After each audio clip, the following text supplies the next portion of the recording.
Hi friends! Telangana రాష్ట్ర ప్రజలందరికీ అదిరిపే శుభవార్త. కొత్త ఆసరా చేయుత పెన్షన్‌లు భారీగా అయితే పెంచారు. మరి ఇప్పటివరకు కూడా ఇవ్వట్లేదనేసి ఈ నెల అంటున్నారు. మరి ఆ నెల అంటున్నారు.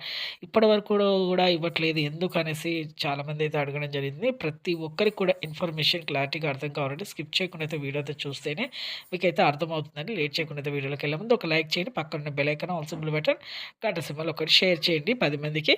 అలాగే ఇక ప్రతి ఒక్కరికి కూడా ఇక కొత్త ఆసరా చేయుత పెన్షన్‌లు వృద్ధులకి, వితంతువులకి, ఒంటరి మహిళలకు 4,000, వికలాంగులకు 6,000, హెచ్ఐబీడీ, చేనేత, మగ్గం కార్మికులకు రూ. 4,000 ప్రతి ఒక్కరికి డయాలసిస్ వారికి కూడా 4,000 బీడీ కార్మికులు 2 సంవత్సరాల అనుభవం అయితే ఉండాలి. చాలా మందికైతే ఇప్పుడు ప్రభుత్వం ఉద్యోగం చేసే పిల్లల తల్లిదండ్రులు రద్దవుతారు. 3 ఎకరాల పంట పొలం ఉన్న రద్దవుతుంది. అలాగే 7 ఎకరాల బీడు భూమున కూడా రద్దు కావడం జరుగుతుందండి. ప్రతి ఒక్కరికి కూడా మీకు డబ్బులు రావాలంటే ఈ వెరిఫికేషన్ చేస్తున్నారండి. వెరిఫికేషన్ చేసిన తర్వాత మీకు ఇస్తామని చెప్పడం జరిగింది సీఎం గారు.